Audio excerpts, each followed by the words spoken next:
filhos, né? Olha que coisa linda, ajuda a gente.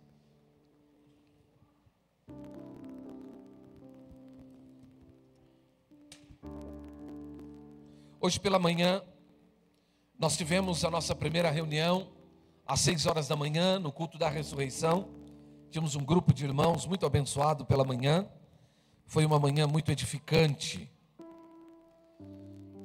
E hoje, agora à noite, eu louvo a Deus pela vida de vocês. Teremos daqui a alguns minutos a ceia do Senhor. Tem uma palavra, querido, que eu quero compartilhar com vocês, que eu vou só fazer a introdução hoje, mas essa palavra é uma palavra que eu quero compartilhar nesses próximos dias. Hoje pela manhã falamos sobre a Páscoa, falamos sobre o Cordeiro Pascual, falamos sobre quem tirou a pedra, falamos sobre aquele que ressuscitou, falamos a condição e a promessa de Deus para nós, após a ressurreição de Cristo.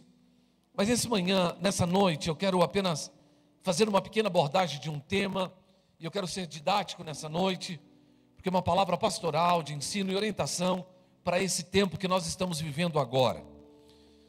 Tem uma foto aqui. Você sabe aonde começou a igreja, querido? O berço do Evangelho.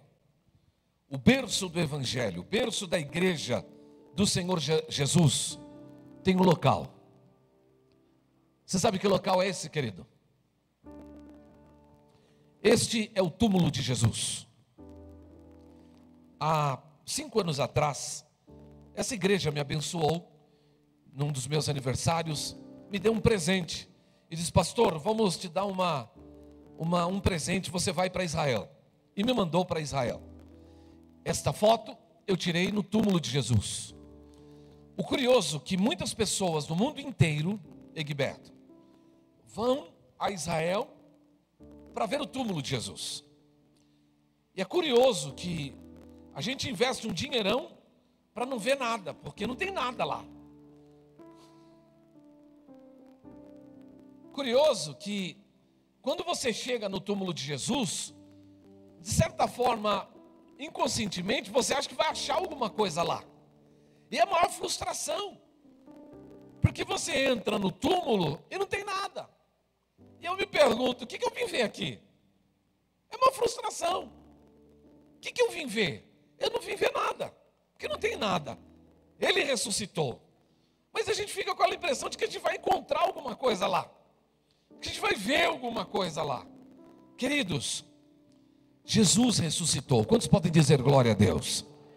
E a partir da ressurreição de Cristo, a sua morte e agora a ressurreição, nasce e é instalado um projeto maravilhoso de Deus chamado a sua igreja. Aqui está o berço da igreja de Jesus. Se não houvesse, amado Tony, este ambiente, a igreja ela não existiria. A igreja nasce a partir da sua morte e da sua ressurreição. A igreja do Senhor Jesus, ela é o corpo vivo de Jesus e ele é a cabeça. Cristo é a cabeça da igreja. E a partir deste milagre, chamado milagre da ressurreição, houve a inauguração da igreja, a igreja do Senhor Jesus, composta por milhares e milhares de pessoas, em vários tempos, no passado, no presente e no futuro. Esta igreja de Jesus. Muito bem, mas hoje eu preciso dar uma palavra e quero compartilhar com vocês uma palavra. Abram vossas Bíblias no livro de Hebreus, capítulo 10, verso 25.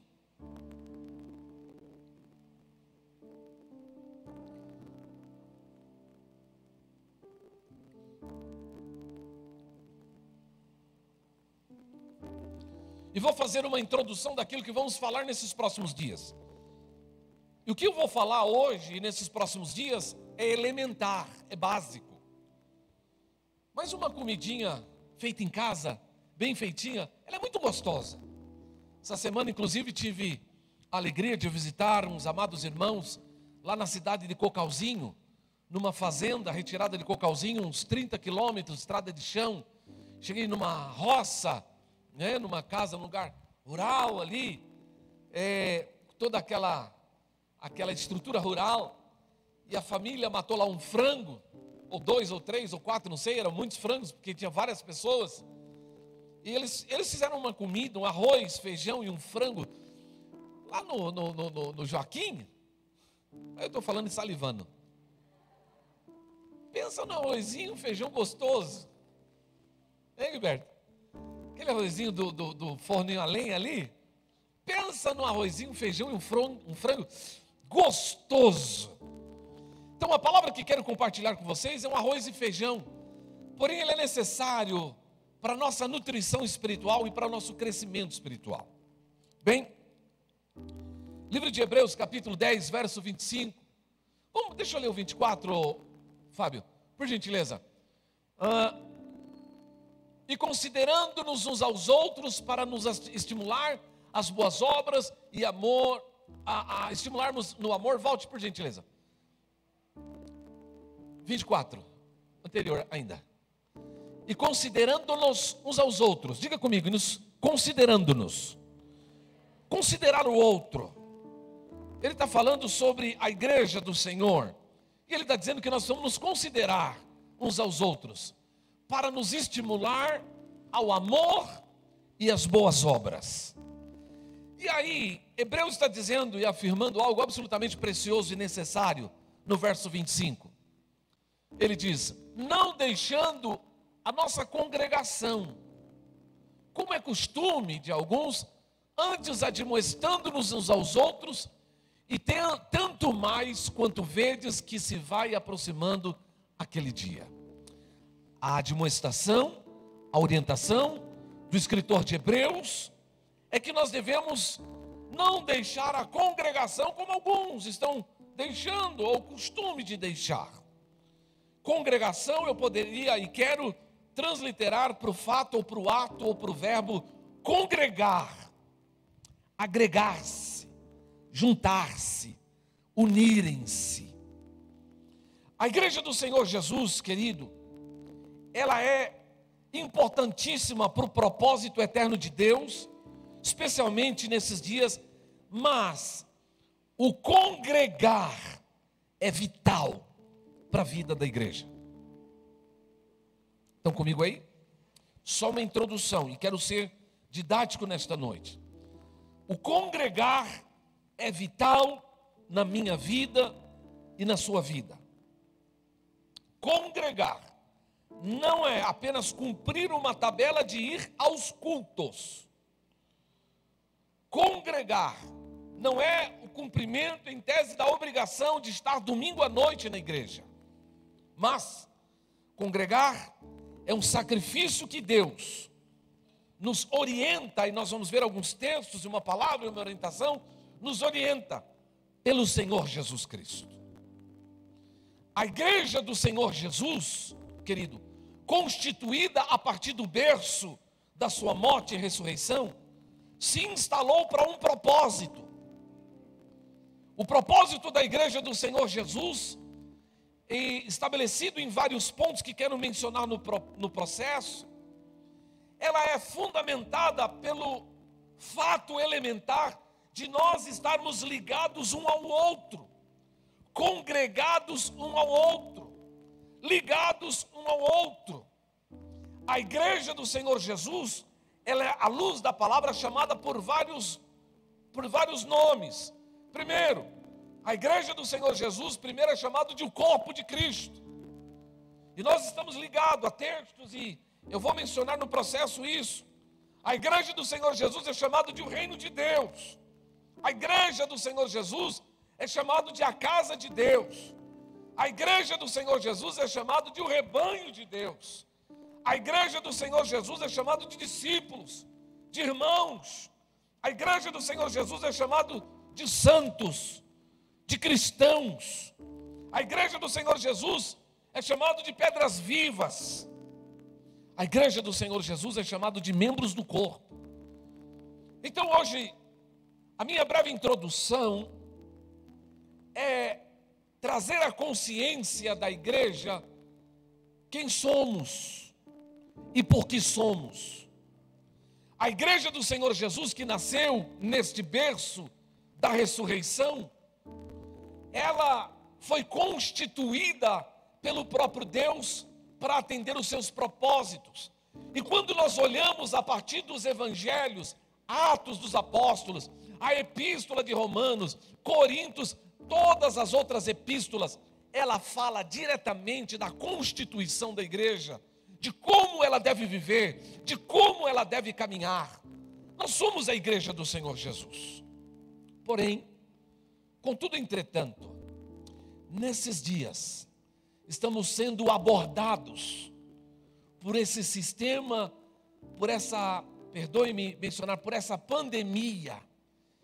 E há um estimular no processo desta pandemia de não ir à igreja. E quando deixamos de ir à igreja, quando entendemos que a igreja se limita ao simples ato de participar de uma reunião. Quem é a igreja? Uma coisa que eu e você nós precisamos corrigir na nossa mente é o fato de entender quem é a igreja. O que já é sabido por nós, quem é a igreja? Este templo não é a igreja. Isso é simplesmente um lugar de reunião. O prédio não é a igreja. Quem é a igreja? Alguém talvez diria, eu sou a igreja. Eu preciso dizer que você está equivocado na sua colocação. Você não é a igreja. Pastor, quem é a igreja? Nós somos a igreja. Porque a igreja só se constitui na sua multiplicidade, no seu coletivo, no seu corpo. Tem muita gente, e é uma concepção moderna, de que eu posso ser um crente indivíduo solitário lá na minha casa. A sua solidão fala da sua doença. Porque todo indivíduo em Deus, que está enxertado na oliveira, ele vai buscar comunhão com os santos. Ele vai buscar relacionamento com os santos. É impossível, querido, e pelo amor de Deus, e tudo que é mais sagrado, não deixe ser vencido por esse tema, de que eu posso ser um crente sozinho na minha casa. Não, você não pode ser um crente sozinho na sua casa, e nunca o será, igreja, de forma solitária. A igreja somos nós.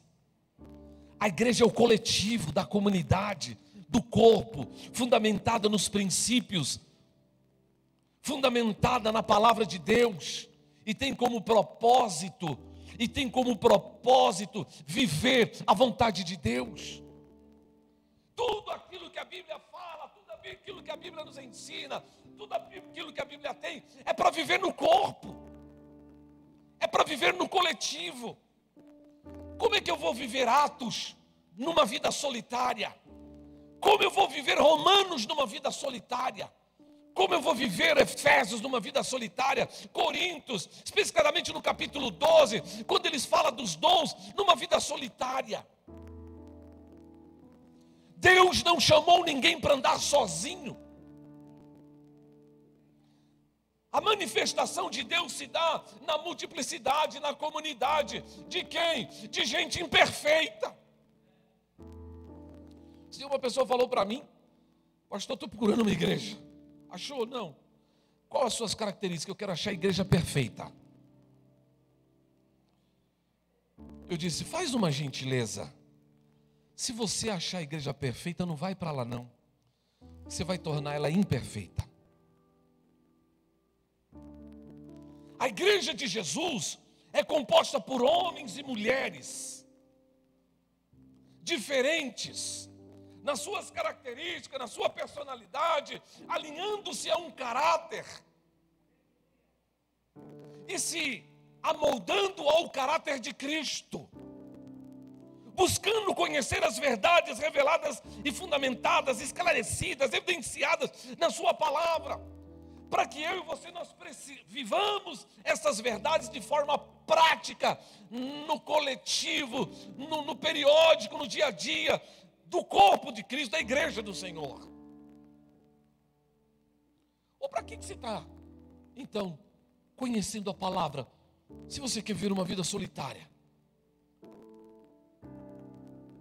Algum tempo atrás, nós conhecemos, vocês são novos, mas quando eu comecei, há 30 anos atrás, no ministério, tinha um grupo de, perdoe-me mencionar, não quero desmerecê-los com isso, mas simplesmente a título de trazer entendimento. Há 30 anos atrás, quando você ia e conhecia um católico, você dizia a este católico: qual a sua religião? Eu sou católico. Bem, tinha duas vertentes: praticante ou não praticante. Que tinha um grupo de católico que ia na igreja, e tinha um grupo de católico que não ia na igreja. Ele não tinha compromisso com a igreja, ele não tinha responsabilidade com a igreja, ele não tinha nenhum entendimento da sua importância nos processos. Então ele não ia, porque ele achava desnecessário ir a uma missa. Então, consequentemente, sucessivamente. Bem, passou 30 anos, e curiosamente nós estamos quase chegando nesse nível de descompromisso com o corpo. Daqui a pouco nós vamos perguntar: qual a sua religião? Evangélica. Praticante ou não? Esses dias chegou uma pessoa aqui nessa igreja, e eu tenho um prazer, alegria de receber os irmãos, como eu tenho prazer em receber na minha casa. Como vai? Tudo bem? Que bom, prazer em recebê-lo. Como está? Tudo bem? Tudo jóia? Beleza. Eu disse: você participa onde? Ele falou: eu não participo em lugar nenhum, eu sou crente de rua. Crente de rua? Eu falei: como assim crente de rua? Eu congrego na rua. Eu pensei e disse: como crente de rua? Vou pensar, peraí. Eu não quero congregar em igreja nenhuma. Aí eu vou abrir uma pequena reunião na rua. Porque tem muita gente que começa na rua. Esses dias atrás tinha um rapaz fazendo um culto aqui na Praça Macambira. Conheço ele, não vou mencionar o nome, mas conheço ele, pessoa simpática, querida, fazendo um projeto aqui no Macambira. Agregou algumas pessoas. E um monte de gente desigrejada se agregou ali. E ele: oi gente, que legal, como é que vocês estão? Beleza? De um culto foi bom, de outro culto foi bom. Hoje, mas está chovendo. Vamos para algum lugar? Vamos lá para a garagem de fulano? Foram para a garagem de fulano. A garagem do fulano ficou pequena. Aí ele sugeriu: vamos fazer o seguinte, vamos alugar um salão? Alugaram um salão. Oh, beleza, alugou o salão, mas eles se reuniram e perguntaram: quem que vai pagar o salão? Não, peraí, vamos levantar dízimos e oferta. Beleza, então levantamos e oferta. Só que começou os cultos e algumas pessoas começaram a trazer criança. E aí começou a fazer bagunça na hora do culto. E eles falaram: uai, não tem gente de alguém cuidar das crianças?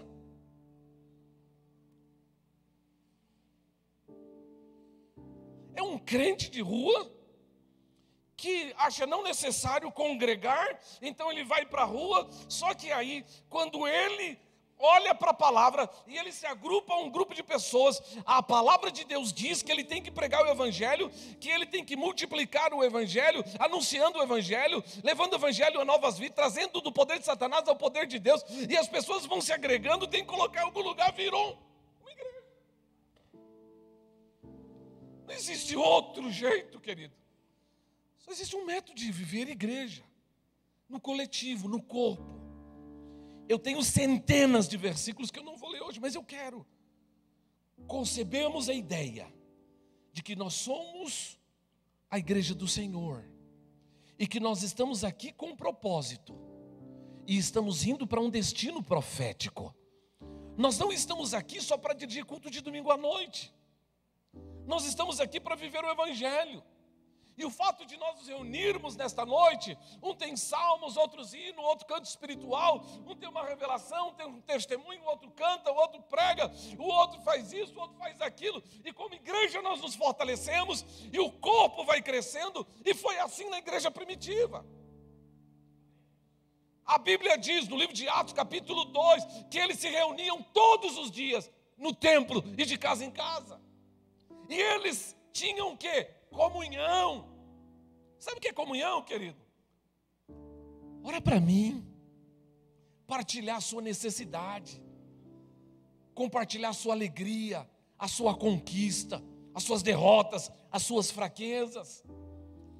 Tem comunhão, relacionamento. E eles comungavam também no partir do pão. Aí passou a ter algumas necessidades. E eles começaram a vender os seus bens, trazer aos pés dos discípulos. Por quê? Porque era um grupinho pequeno. Eles estavam lá no cenáculo, era 120 pessoas. Pedro pregou o primeiro evangelho, juntou 3.000 pessoas. Aí as pessoas que aceitaram Jesus naquele dia, diz o texto, falou assim para Pedro: Pedro, e agora o que nós vamos fazer? Estabeleceu-se a igreja, fundamento apostólico, as doutrinas começaram a ser estabelecidas, a igreja se organizou de forma espiritual, não só institucional.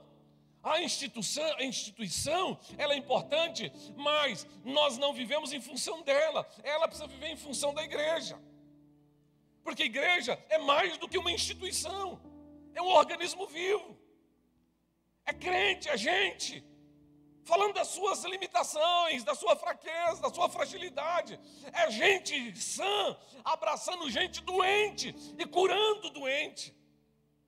É um corpo trocando e ministrando um fluxo e refluxo da glória de Deus.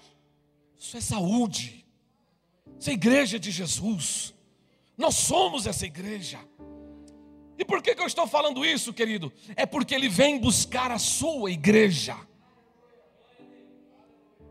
E a igreja do Senhor, ela precisa se organizar para essa ida. Ela precisa se posicionar para o processo do arrebatamento. Nós não sabemos nem o dia nem a hora. E não deixe Ele te pegar de surpresa, querido. Morgano, desculpa a expressão. Você entende o que é morgar? Morgano na sua lerdeza, de uma idiosincrasia bestunta, desantenada do processo,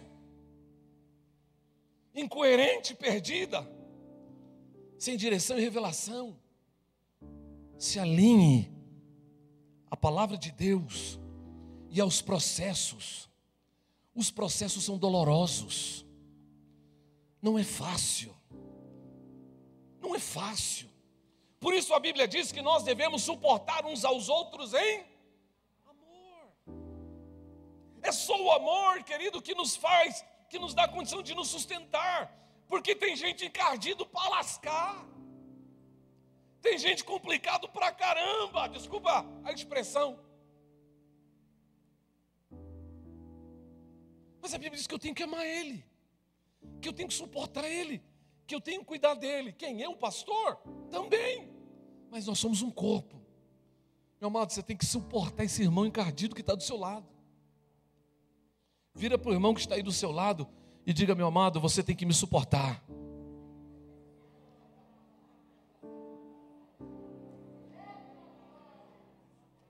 Você tem que me suportar, querido. Vira para ele e fala assim: eu sei que você é complicado, mas eu vou te suportar também.